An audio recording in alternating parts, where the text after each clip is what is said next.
lucky now. Connor, who is just joining the room, I'm going to bring him up on stage. So if you guys have never, a lot of you actually have met Connor before, so I'm going to invite Connor to switch on his mic and his microphone. And if by magic, from all the way in South London's finest, here he is.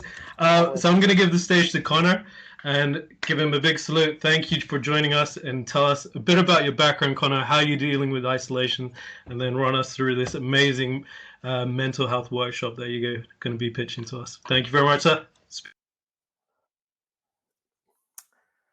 Hello, everybody.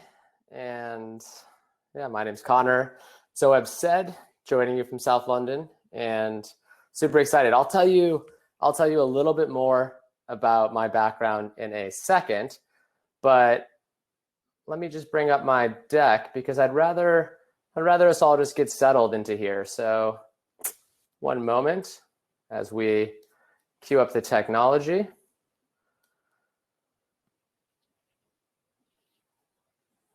Looks like we can see it. So we're going to talk about healthy mental habits. How do we build healthy mental habits to boost performance? And we'll talk more about that. But arriving. So what tends to happen to me, maybe to you as well, is we show up into a place physically, or kind of physically in this digital world, but our mind is someplace else.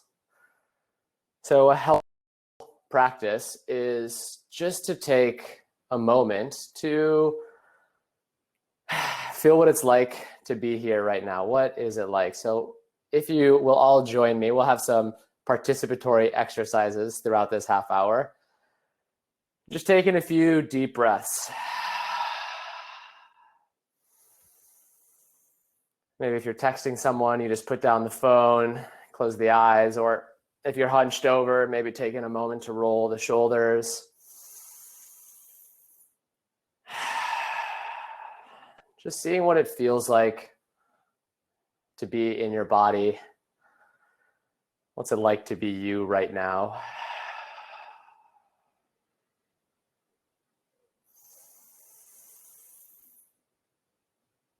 Awesome. Bringing attention back to the room. Welcome back. It's interesting. Usually I'm giving workshops like this. I can see faces. So I don't know how many of you are out there watching or took a few breaths, but for those who did and who gave it a shot, thank you. And wait, why are we here? That's a good question, right? Let's think about the challenges. So this is an old slide, and it's never been more true than today, right? The modern world it's increasingly complex, volatile, and uncertain, right? The pace of change is really speeding up in many ways. And even before COVID-19, I think we all recognized that things are moving quickly, and even more so today. Two is that, unfortunately, most of us have not been taught effective techniques to manage our mental and emotional well-being. If you're a kid going to school today, you might be lucky as these types of things are being brought more into education system. But for many of us, we're not really taught with how to cope with change, different strategies to manage our emotions, or even to think about how we manage our minds. What's the result? I mean, I think all of as startup community leaders, working and doing sometimes tireless and thankless work, right? Just growing communities. You are familiar with this problem. It's all over the place. There is a mental health crisis in entrepreneurship, in startup communities, and in the broader world, right? And we're just seeing this grow and grow. And I think we're going to see an even bigger upswing because of this current crisis, right? I saw the fact there's tens of millions of Americans back home and unemployment insurance now.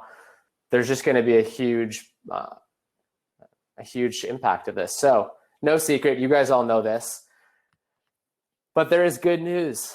There is good news. The good news is that science and researchers the past few decades have been really looking into ways that we can better manage our mind and our emotions. And they're actually taking a hard look at some ancient techniques, things like mindfulness and meditation, seeing how they can be used in a modern context. And the good news is that these things work and they're relatively easy to learn. You can do them pretty much anytime, anywhere. So, who am I? I don't know if there's any Zoolander fans, but this is the age-old question from Derek. As he said, I spend most of my time working with leaders and teams, working on how to sustain high performance over time. How do we build and equip humans to work well, but also to live better? And I spent the last 7 years at Google, mostly with a team called Google for Startups. I think you should know us. We're one of the main global sponsors of Techstars Startup Weekend. And I manage our partnerships across Europe, Middle East, and Africa up until January, when I decided to take the plunge and start working on what I'm doing now full time. And so I have a lot of experience. I've visited startup communities on nearly every continent. I've worked with founders in a broad variety of industries, and I've seen what some of the challenges are, but also some of the good things that people are practicing that are working. So that's just a bit about me. All right, we have to have a plan. We have only 24 minutes remaining. I want to leave some time at the end for questions. And also, Jose, thanks for the comment. Go Connor, I love it. Old friend. If you have any questions and comments, please drop them in the chat and the Q&A, because I'd love to hear what you all think. But the master plan. Okay, 3 things. 3 different tools that we can use to have healthier mental habits. First is just making a choice. Sounds simple. We'll talk more about that. Second is recognizing the positive. Third is charging your battery. So that's how we're going to talk about this. 3 sections, and we're going to do a couple little practices in each, so that it's more than just me talking at you from my kitchen.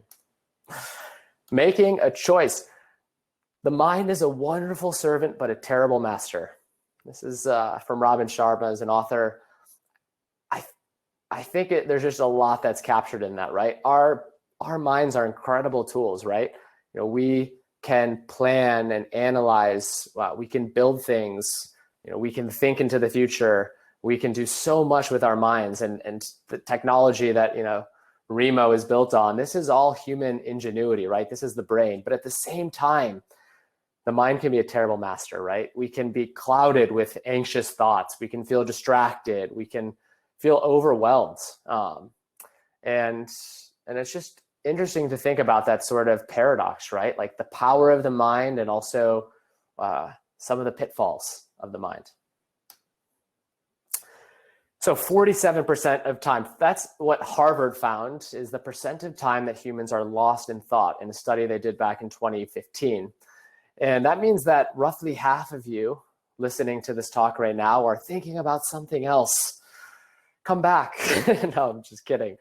I won't point fingers. But that's an interesting thing to think about, right? Our mind is constantly kind of wandering off. If I know I've done it a million times, been taking the bus home and went right past my stop. All of a sudden you think, oh, crap, where did I go? Or you're driving down the highway, you miss an exit, right? This is normal. This is a normal part of being human.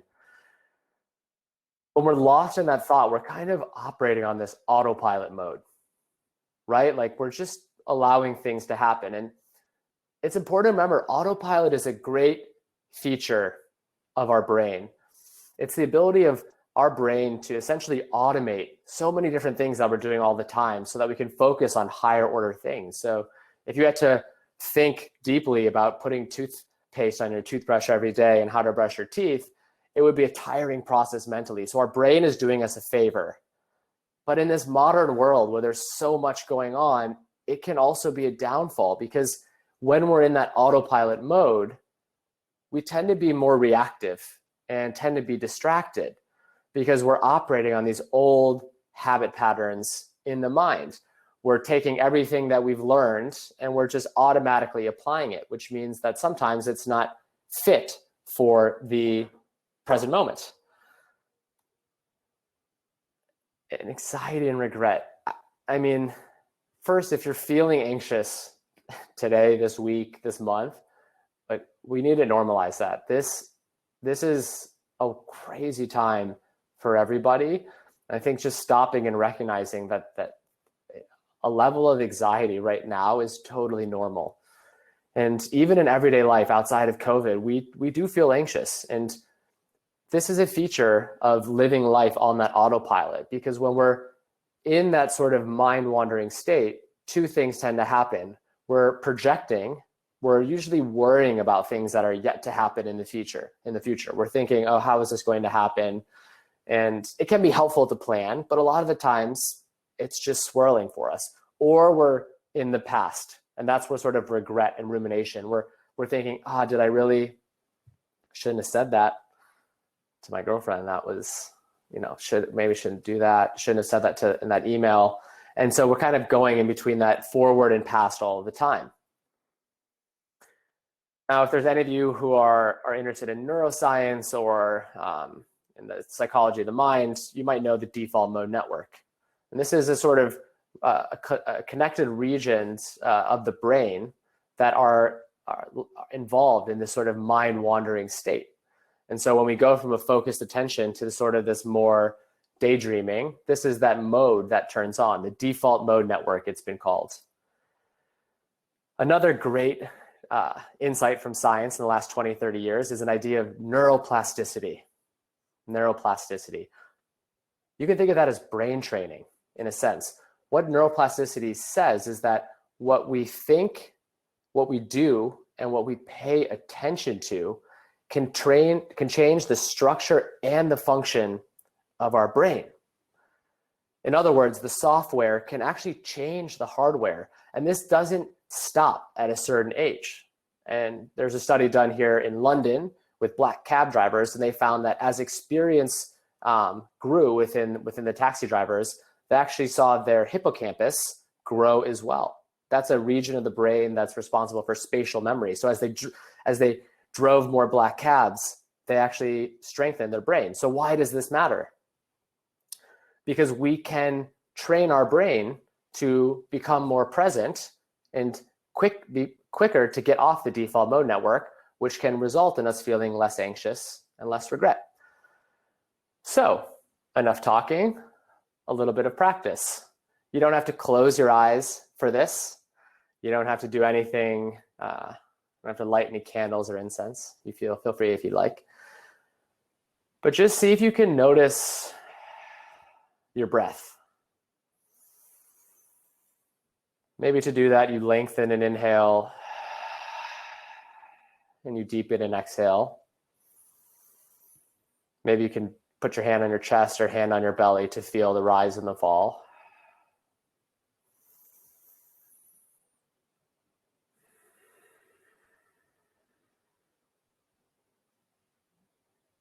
And maybe you start to notice your surroundings. What do you see? What's the quality of the light that's in the room? Any smells?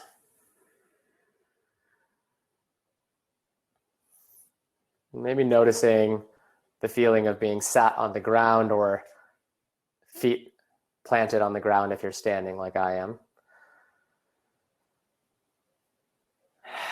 Okay, and then just coming back. So 30 seconds. What do you feel with a little pause like that? You might feel maybe a bit relaxed, a bit calm. Azhar feels better. That's typical. We have this power in our back pocket all the time to just take a breath and to notice what's going on. We feel present, we feel more engaged, and that's a really powerful mental habit that we can practice, which doesn't necessitate us doing anything outside of our normal life. It's just recognizing, wow, I'm really distracted, and using tools like your breath, your body, your senses to just ground yourself in the moment. Keeping positive, part 2 of the master plan. Someone else, I'm looking at the comments too. Realize that it's sunny outside. That can be nice. When I teach this in a workshop, there's always one person that goes, I realize that I'm hungry. I say, you should have a snack. Keeping positive. Okay. We turn again to neuroscience. So the negativity bias, what is this? Many of us might have heard of it. And this is essentially a function of our evolution. We actually are hardwired to pay more attention to negative signals in our environment. When you think about it in an evolutionary context, it was important to be focusing on bad things that were happening, right? There's a rustling in the bush, like, is it a snake? Is it a tiger? Am I about to go? And we're always kind of scanning our environment. And, believe what you may about evolution, but I think most of us might agree we are the descendants of really chimpanzees. And sadly for us, we're the descendants of really freaked out, paranoid chimpanzees. Because the ones that were the most freaked out were the ones that survived, that ran when they heard the rustling in the bush. And so our hardwiring, right, like the hardware of our brain is actually wired to be focused on negative things. But many of us don't have to fear a tiger or a snake anymore, but we still have that conditioning. Well, science gives us another gift in the benefit of neuroplasticity. And what's really important is that just being aware of our negativity bias, it unlocks a choice. It means that we can actually consciously refocus our attention on something positive about that situation or about something else. And every time we shift our attention, we're not just playing a game of positive psychology and thinking positive thoughts, we're rewiring our brain. That's what neuroplasticity shows us. We can move into a state in which we recognize positive things with more ease. It doesn't have to mean that there's more positive things in your life. It's simply you're training your attention to notice what's already there. I like to think of this as sort of balancing our evolutionary scales. So our scales are out of balance. We were born this way. So it's not some woo-woo positive psychology, just think good thoughts and manifest, but it's just actually recognizing there's so many good things that are happening, but our brain is just wired to focus on the negative. So I'm a writer, and I put articles online. If anyone else does that, that's the great way to get your ego knocked down. But what I find is, if I put a post up and I get 10 good comments and one person says, "That's shit," I can't stop thinking about the one bad comment, but there's 10 good comments, right? And that happens to us all the time. We have a great presentation, but one question that someone asks us throws us off. And that's that negativity bias at work. So what can we do? The done list. I'm going to ask you all to grab a pen and paper, or you just have your phone next to you, or you're on your laptop. You can just type it in. The done list is a great tool that allows us to just recognize some of the positive stuff that's going on in our life. It's the opposite of a to-do list. So at the end of a week, we're always thinking about, okay, what do I have to do next week? How much stuff is left to get done? I have, so many things that we have to continually do, it seems. So what I'm going to ask you to do is just take a moment just to write down 3 things that happened in this past week that you feel good about that happened. And you could be like, you know what? I actually worked out once this week. I didn't work out at all the first 3 weeks of this lockdown, and I got a workout in. Or it could be I, close the client deal. Or it could be I finally called my parents. Just jot down 3 simple things that you're happy to have done in the past week.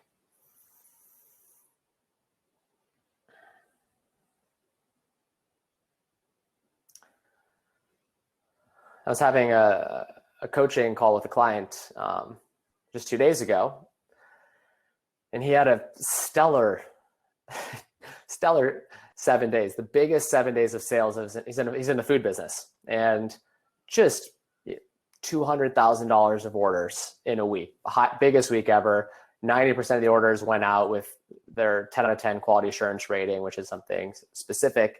And he just felt that the team was super energized. But when we started the meeting, he was totally in this, he had worked for 12 days straight. He's freaking out about all these things that he saw that went wrong because of this crisis has showing him the gaps. And in the midst of it, there was so much good stuff that he had done. And we took a moment and we did this exercise. And he was, at first he kind of laughed because he was like, oh. And then he started writing out his things and he was like, yeah, you know what?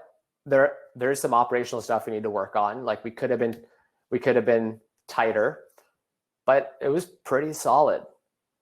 And it's really easy for us to kind of laugh off something this small, but doing this on a Friday as you're planning for the week ahead, but just thinking about the week behind is a really powerful mental practice. And we're just balancing the scales.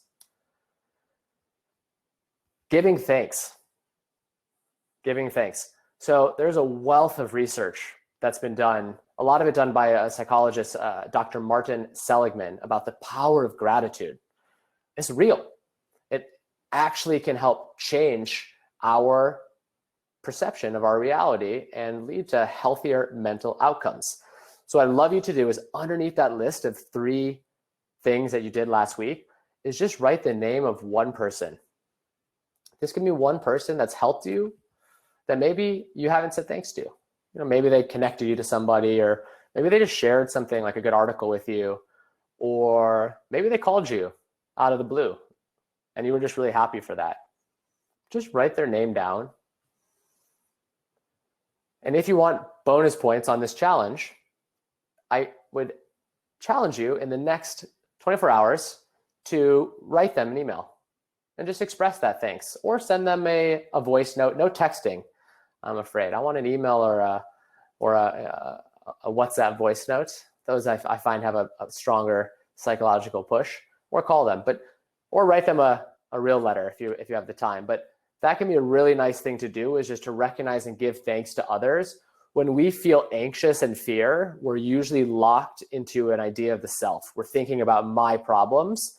By focusing in on other people and practicing gratitude, it can relieve a lot of our internal anxiety. Recharge your battery.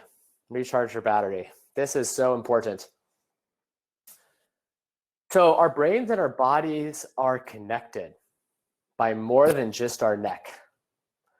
Some of us tend to forget that. I do too. And it's really, really important in times like these that we recognize that we need to treat our brain in the same way that we treat our body and give it the rest and recovery it deserves. Now, there are natural limits of our attention. Roughly 60 to 90 minutes is what the science says. That's when our attention wanes. That also is a dip that I'm going to show in the next slide as part of the ultradian rhythm. So every 60 to 90 minutes, you need to take a break. And taking a real break is about shutting down your computer and your phone, just doing something else. Maybe you close your eyes for a bit. Maybe you clean up a room. Maybe you walk up and down your stairs if you have them in your flat. Taking little breaks throughout the day is a fantastic way to keep your brain charged. And when we have energy within, our mental habits are going to by default be more positive, because we all know when we haven't slept well, when we haven't eaten well, when we haven't worked out, that gets us into this funk. So taking care of your brain requires that you take real breaks. This is a little graph, but you can see that we just have this natural flow within us, the ultradian performance rhythm. So you wouldn't go to the gym and just work out for 90 minutes straight, right? You take little breaks to rest. And in the same way, we have to treat our mind like that. Real breaks. I really encourage you to take some time, put it on your calendar. Schedule a mid-morning and a mid-afternoon break where you're really away from technology. And here's the 20-20-20 rule. So what this is it's just a nice way to give a break for your eyes. So what I'd ask you to do is just look at something about 20 feet in the distance. It's about 6 meters. And we're just going to look for 20 seconds away from the screen. This helps reduce our eye strain. I have a timer that buzzes for me on my laptop every 20 minutes. You look 20 feet away for 20 seconds. We're almost there. Boom. And what's really powerful is after that little 20-20-20 break, you have a choice. Okay, how do I want to spend my next moment? That's really important. So here's the overview of the practices. Getting off autopilot, we did the fully arriving at the beginning, and we did noticing the moment. Being positive, doing the done list, and giving thanks. Really practical. And to recharge, take real breaks, and play with that 20-20-20 idea. Great for the eyes. And it also gives you a chance to refocus your attention and see, am I doing what I need to be doing? 3 extra tips. These have been working so well for me, and I really notice the days that I do them and the days that I don't, is limit your news consumption. Pick a time during the day and a duration, and just check news for that. It's good. We need to stay informed, but right now it can really be a lot for us to take in news 24/7. Connect with your friends. Don't think about it as taking a break from work. If you call a friend and you have a good catch up, it's so much better than chatting on WhatsApp. You're going to power yourself up, and try eating without screens, even just 1 meal a day. If you're at home alone, it can be so easy to just work and then eat a meal while you're looking at your screen. But these can be really, really practical ways that will help you sustain your mental habits. And I want to end with this thought. It's one of the thoughts of Viktor Frankl, who's a Holocaust survivor and author of Man's Search for Meaning. He said, between stimulus and response, there is a space. In that space is our power to choose our response. And in our response lies our growth and freedom. And that's really a huge, powerful insight when it comes to our mental habits, is that getting off autopilot, recognizing the present moment, it gives us that choice. And then we can choose how we're going to spend our time. We can choose to notice the positive. And by maintaining our energy, we're more likely to remember to take those little breaks, to take those moments, and it's going to help fulfill us and recharge our batteries overall. So I wanted to take some time for questions. Trying to see, what are some of your top tips on types of breaks? Oh, wait, are there? Okay.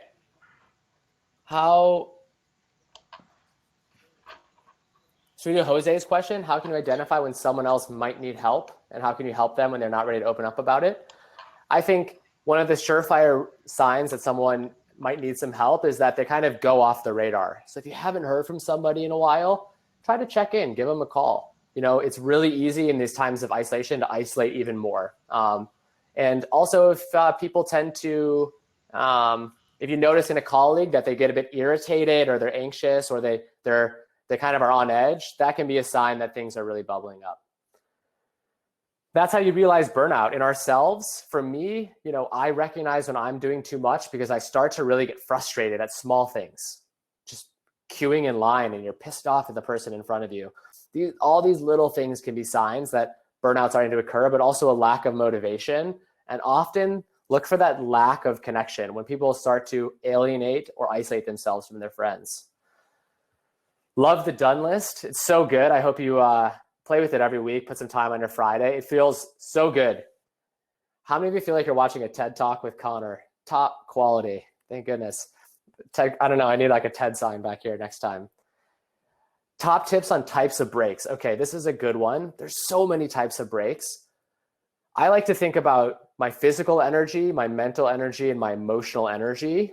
And my best breaks combine a little bit of all 3. So my physical energy might be walking up and down the stairs a few times, or just even dropping down and doing just 10 push-ups. Not a real workout, but just getting physical energy. Emotional energy for me is about just chatting with someone. So I might take 15 minutes and schedule a call, or my partner and I we take breaks together, and that's really nice. And then my mental energy is about getting the scattered brain, and I try to just take the physical break, get some emotional energy, and then my mental break is, okay, choosing just one thing that I'm going to work on when I come back. And I come back, I close all the tabs, and then I'm renewed on that sort of mental side. But there's so many good breaks. You can do a quick clean. You can sit down, take a nap. You can read a book. Like, it's so nice to take 15 minutes and read a piece of fiction. So there's so many breaks, and what works for me might not work for you. It's just experimenting and seeing.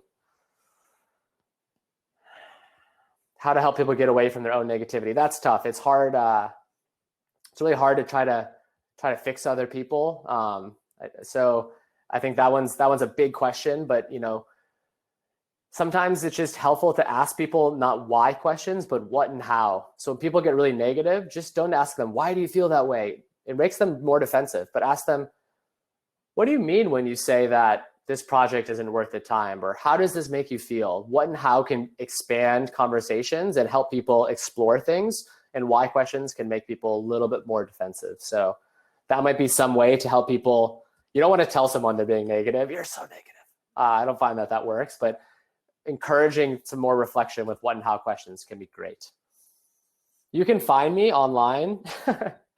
And this has been, if I'm on Twitter or Medium, I have a website. I send out a newsletter every week called 1% Wisdom, which is really practical tips that you can use, stuff we've talked about today. So you go to my website, sign up there. And this has been a pleasure. I hope you guys have enjoyed it. So have anything else? Any other things I missed from the chat? But we're on time. So thank you, brother. Look after yourself. I will. And thank you for sharing that with the community. You've been amazing as always.